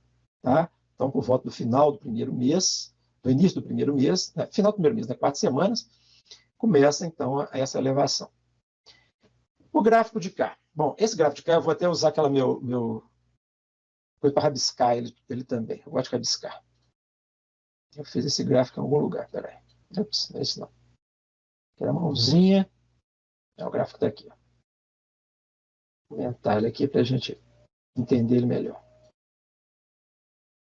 Esse gráfico também traz 3 informações. Do nível de anticorpo, do nível de linfócitos, TCD4, que são as células atingidas pelo HIV, e da carga viral. Olha que interessante. A outra coisa, né? Vamos entender aqui, né? De um lado aqui está dado a escala de linfócitos, TCD4, em milímetros cúbicos, e do outro lado a escala da carga viral, tá? Em contagem mesmo, aqui 10 a 6 e tal. Bom, beleza. Contagem da carga viral. Bacana. Aqui embaixo a gente consegue observar que essa é uma linha de tempo, sendo que ela tem um corte, estão percebendo? Aqui são as primeiras semanas, até aí, sei lá, 8ª semana. E depois, aqui vai ter na verdade a fase aguda, ela vai até 1 ano, depois começa a ser contada de ano em ano, em vez de ser contada de semana em semana, tá? Semanas, né? 12ª semana. Depois ela é cortada e vai sendo contada em anos, primeiro ano, segundo ano, e assim vai por diante. Beleza. Então, visto isso, o que a gente consegue interpretar aqui? Primeiro, vamos olhar linha por linha. Façam isso quando vocês forem fazer a prova. Tá? Se tiver um gráfico lá, vai olhando. E tiver um gráfico com várias informações, é isso. Então, em amarelinho está aqui, está dizendo o que é. É o linfócito CD4. Então, você tem um nível normal, que está acima de 1000 linfócitos por milímetro cúbico. Está vendo? Então, aqui. No processo infeccioso, logo depois da entrada do vírus, né, nas primeiras semanas aqui, vai ter uma elevação da carga viral, olha só, né, que coincide justamente com uma queda abrupta do linfócito, do número de linfócitos. Ok? Então, isso aqui é carga viral alta, normalmente linfócito baixo. E isso é uma máxima que vai acontecer para o resto da vida desse paciente. O dia que a carga viral sobe, o número de linfócito baixa, ou vice-versa, não sei dizer quem que vem primeiro, se é o ovo ou a galinha. Tá? Se é o linfócito baixo que vai fazer a carga viral aumentar, ou se é a carga viral alta que vai fazer o linfócito abaixar. Mas, de qualquer forma, bom, beleza. Em termos de anticorpos, não tem grande variação. A partir do momento que houve essa infecção mais aguda, que essa fase aguda da infecção, começa a produção dos anticorpos, e esses anticorpos vão se manter altos mais ou menos para o resto da vida desse paciente. Tá? Entretanto, a gente consegue observar o seguinte, tem um período que a gente chama de fase crônica, onde eu não vou ter grandes variações da carga de linfócito T, da carga viral, nem da contagem de linfócitos T. Tá? Isso aqui valia muito, principalmente no início da HIV, né? Das infecções de HIV, da AIDS. Né? Por quê? Porque hoje, com os coquetéis, você tem um indivíduo aí que é da década de 80, que adquiriu o vírus na década de 80 e está aí até hoje. Né? Então, na década tem 40 anos que o cara é soro positivo e está bem. Então, essa fase crônica aqui esticou muito. Antigamente, aqui estava em torno de 8 anos, né? E aí começava normalmente um decaimento do linfócito T. Se o indivíduo tivesse outros problemas, né, fosse um vida louca, bebesse, fumasse, usasse droga, obviamente que ele ia encurtando esse período da fase crônica. Né? No início do tratamento também, começaram o tratamento do HIV, não existia os coquetéis, né, que hoje existem. Então, na época, era basicamente o AZT. O AZT sozinho, coitado, não dava muita conta do recado, não. Além do que, o AZT ele provocava muita reação adversa, porque tinha que ser usado numa dose muito alta, uma vez que ele era o único que existia, né? E a pessoa acabava ficando debilitada pela doença e debilitada pelo medicamento. Eram dois problemas aí. Vocês devem ter visto filme, ou alguns aí podem até lembrar do caso do Cazuza, né? Foi uma figura pública, um cantor que ele definhou muito rápido, do diagnóstico à morte, passaram aí uns 5 anos. Né? Então ele antecipou, encurtou muito esse período da fase crônica dele aqui. Tá? E eu tenho, depois da fase crônica, a AIDS propriamente dita, porque a AIDS, gente, ela só acontece quando ocorre essa queda de linfócito T e aumento da carga viral. O que vai rolar nesse período? Aqui começam, então, as infecções oportunistas, com maior intensidade. Não que elas não possam ocorrer aqui na fase crônica, mas aqui elas estão mais controladas. A partir do momento que eu tenho uma quantidade de linfócito muito baixa, a imunidade está muito baixa, aí começa a aparecer os cânceres, porque os linfócitos T, eles não estão envolvidos só com defesa contra micro-organismos, mas também contra célula cancerosa. Né? Então aparece uma série de tipos de câncer, né? Sarcoma de Kaposi, alguns linfomas. Né? Então, bem complicado. E as doenças que às vezes a pessoa já tinha, por exemplo, se a pessoa já tinha lá herpes, né? Herpes genital, ou herpes labial, aí começa a tomar o corpo todo, aquela herpes labial, ela começa a pegar esôfago, né?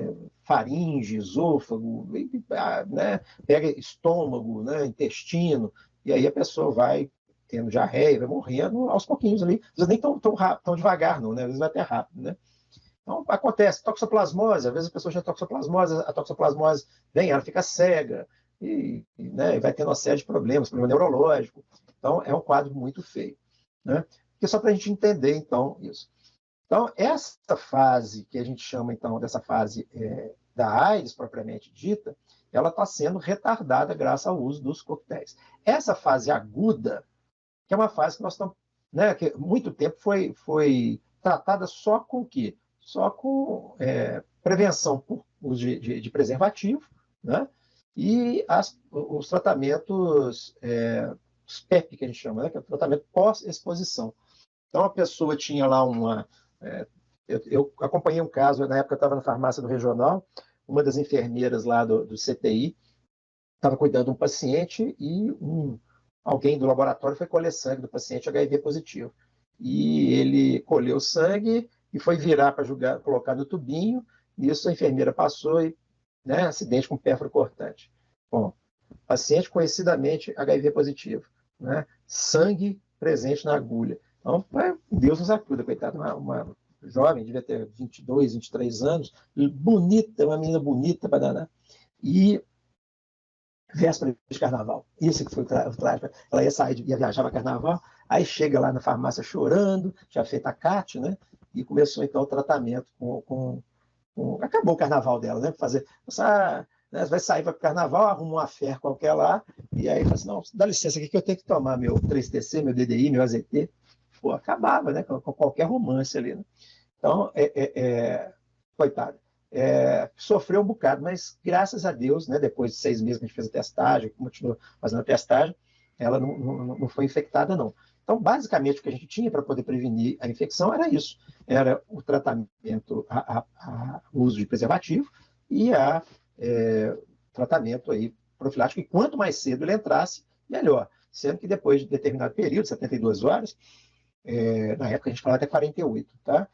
Já não era muito mais efetivo. Óbvio, quanto mais longe do acidente acontecer a utilização da medicação, pior é, né? Então, era isso. Então, a medicação que se tinha, basicamente, se concentrava nessa fase aqui, que era a fase crônica, tá? Tanto na fase aguda quanto na AIDS. A AIDS ia tratar as infecções oportunistas. Na fase aguda, era basicamente só a profilaxia, que usava os mesmos medicamentos daqui. Dito isso, né, voltemos aqui na questão. Então, só para ilustrar, ok? Então, considerando as informações apresentadas, avalie as afirmações a seguir. Bom, primeiro, né, só lembrando, quais foram as informações apresentadas, né? Questão dos testes laboratoriais, né, mostrando aqui os principais marcadores no plasma e as fases do HIV. Muito bem. Essa questão número 26, né, isso aqui é de 2016. Beleza. Então, considerando as informações apresentadas, avalie as afirmações a seguir. Primeiro, o fluxograma para o diagnóstico laboratorial de infecções causadas pelo HIV, no qual são utilizados testes moleculares para pesquisa de RNA viral, é considerado mais eficaz para a confirmação diagnóstica de infecções agudas ou recentes que aquelas em que é utilizada apenas a pesquisa de anticorpos anti-HIV. Vejamos, vamos voltar aqui. Ó. Se eu pesquisar o RNA, né, a infecção aguda está acontecendo aqui nas semanas até a 6ª semana aqui. Né? Então, lá, a pesquisa de RNA viral é considerada mais eficaz para a confirmação diagnóstica de infecções agudas? Não, por quê? Porque o RNA viral, ele abaixa aqui, mas nas fases crônicas também, principalmente na fase da AIDS, você vai ter uma carga de RNA alta, que a carga viral vai ser alta, tá? Então começa a subir de novo. Então, não daria para poder dizer que a infecção é aguda, tá? A utilização dos testes de detecção de anticorpos IgM e IgG anti-HIV implica janela imunológica menor que a proveniente da utilização de testes que detectam o antígeno P2, né, P24, e os anticorpos anti-HIV. Estou numa dúvida aqui ainda da primeira. Na primeira está certo, tá? Eu acho que está certo, porque aqui, né, você pega o RNA e se você tiver o RNA, você já tem essa alta de RNA após o acidente, porque está colocado ali que é após, né, para suspeita, né? Então, aconteceu o acidente, né, o RNA ele começa a aparecer primeiro. Então, se eu conjugo ele com o IgM e o IgG, eu vou ter uma resposta mais interessante aqui, né? Então, eu acho que talvez esteja certo mesmo essa 1. 2. A utilização, então, dos testes de detecção de IgM já implica janela imunológica menor? Não, né? A janela imunológica dele é maior, ela começa a aparecer aonde? Começa a aparecer depois da 3ª semana, enquanto a P24 a partir da 2ª semana. Então, essa aqui estaria errada. Os testes de triagem convencional destacam-se pela maior especificidade. Não.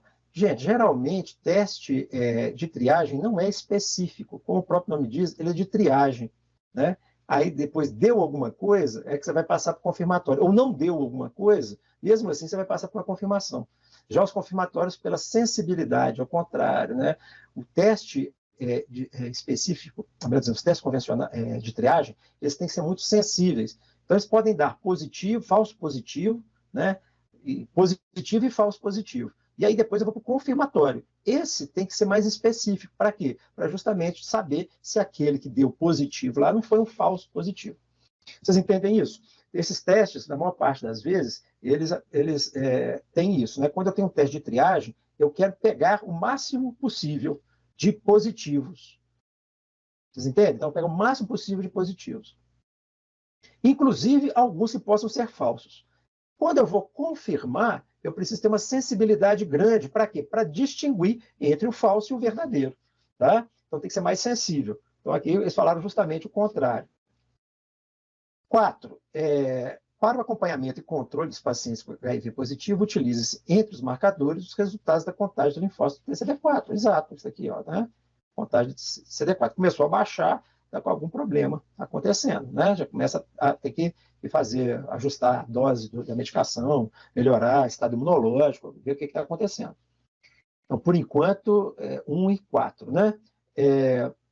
Indica-se para o diagnóstico laboratorial do vírus em crianças com menores de 18 meses de idade a pesquisa de IgM, anti-HIV, imunoglobulina, que não atravessa não, IgG não.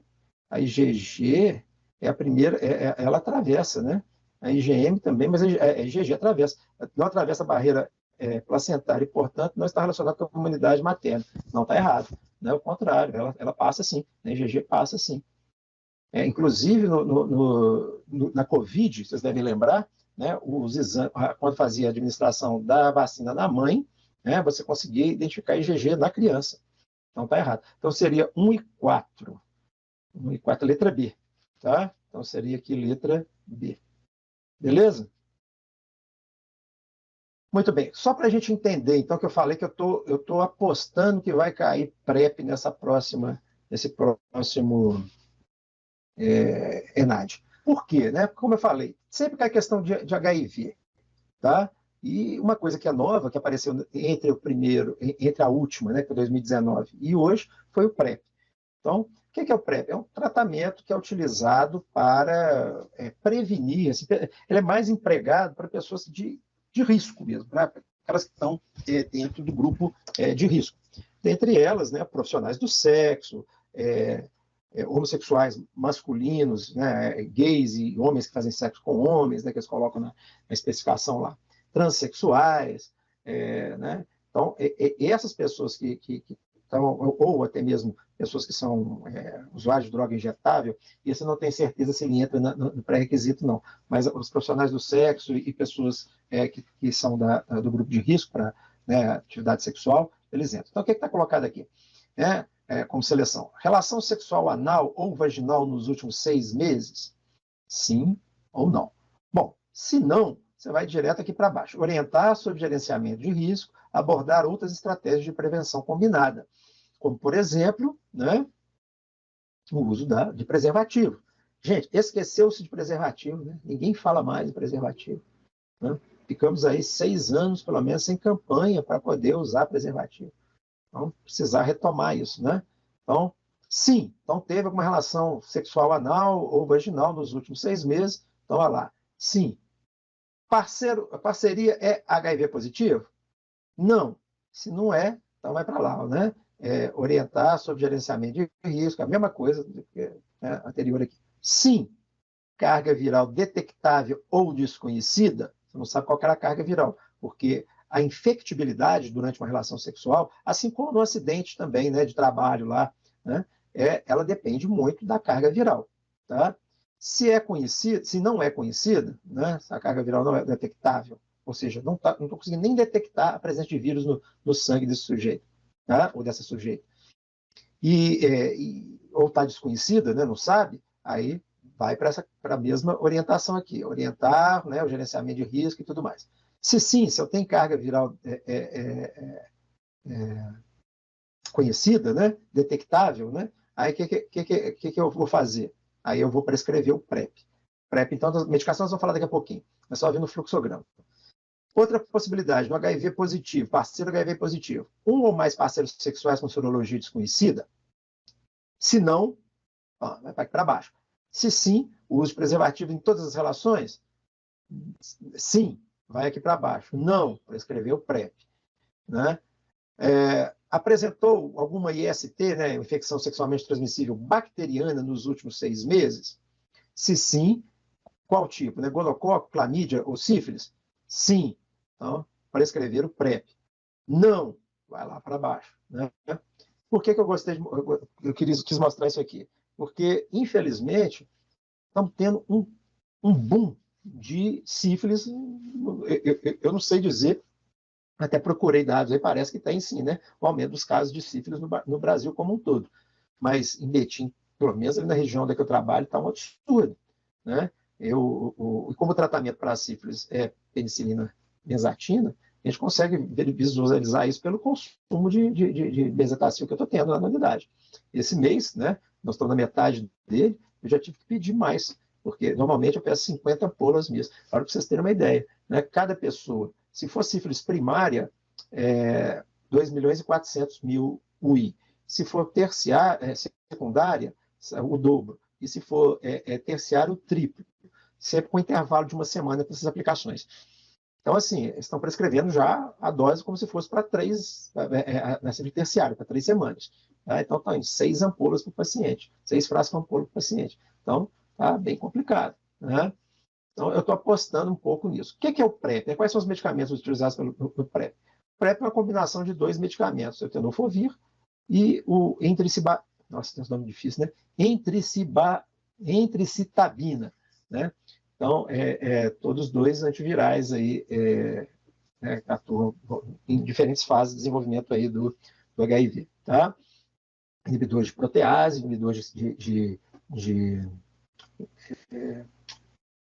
transcriptase reversa, tá? Então, existem 2 modalidades de PrEP indicadas. A PrEP diária e a PrEP sob demanda. A diária é aquela assim, que a pessoa programa, usa, porque às vezes tem um parceiro, a pessoa já é casada, ou tem, né, um parceiro fixo que é HIV positivo. Então, faz o uso do PrEP. Ele previne, então, a contaminação. Esse foi um grande ganho. Mas aquela famosa faca de 2 gumes, né? O que aconteceu? As pessoas pararam de usar o preservativo. Então, o uso PrEP para de usar o preservativo. Juntamente com a questão do PrEP, aparece também a falta ou melhor, some a propaganda para o uso de preservativo. O resultado está sendo aí as infecções. E não é só a sífilis, porque vem a gonorreia, vem hepatite C, né? Que às vezes a pessoa tem medo da AIDS, aí, do HIV, né? Mas esquece que a hepatite C mata mais do que o HIV hoje em dia. Né? Então tem que tomar muito cuidado. E muitas dessas mulheres são gestantes. Né? Então tem que tomar muito cuidado com isso. Beleza. Quantas horas aqui, só para a gente ver? 21 e 23, beleza. 21 e 23? Nossa, eu já passei isso tudo? Vamos mais essa aqui, então? Pode ser? Tem umas outras aqui, depois eu gravo e deixo para vocês, tá? Já 9 e 23, já passei do meu horário. A gente esquece, né? Eu falo demais. Ó, aqui já da questão de 2019, questão de 2013, tá? Então, é uma questão que vai falar sobre um pouco de profármaco, de utilização de profármaco, né? Então, a latenciação de fármacos consiste na transformação do fármaco em forma de transporte inativo, que, em vivo, mediante reação química ou enzimática, reformulando, né? Em forma de transporte inativo. O que eu parecendo que eu acho de transporte inativo é que ele, enquanto está sendo transportado, ele não tem atividade, tá? Em vivo. Mediante reação química, então em vivo, mediante reação química, libera a porção ativa no local de ação ou próximo dele. Várias moléculas biológicas naturais e sintéticas têm sido empregadas como transportadores de agentes quimioterápicos, partindo-se do conhecimento de que as características anatômicas e fisiológicas dos tecidos tumorais são diferentes dos tecidos normais. Então, a ideia o que é? Você levar... Vocês sabem que os quimioterápicos neoplásicos, né, tratamento de câncer, eles são muito tóxicos. Então, se eu conseguir levá-los e liberá-los apenas nos lugares onde eles estão, onde tem o tumor, melhor ainda. Né? Então, os vasos dos tecidos tumorais apresentam propriedades de permeabilidade e retenção aumentadas, as quais desempenham um papel essencial na distribuição do fármaco no espaço intersticial.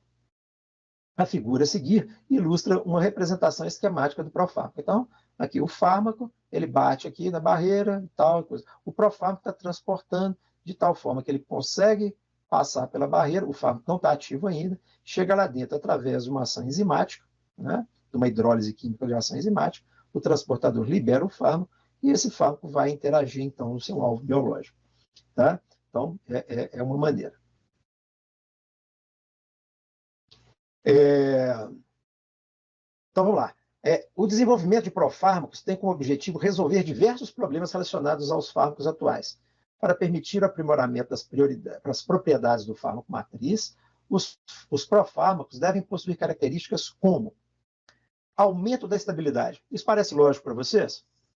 Claro, né? Ou seja, se o meu profármaco, o meu transportador, deixa meu fármaco mais estável para passar pelo estômago, para ser transportado, até na biotransformação ali de primeira passagem, se eu consigo preservá-lo mais, melhor, né?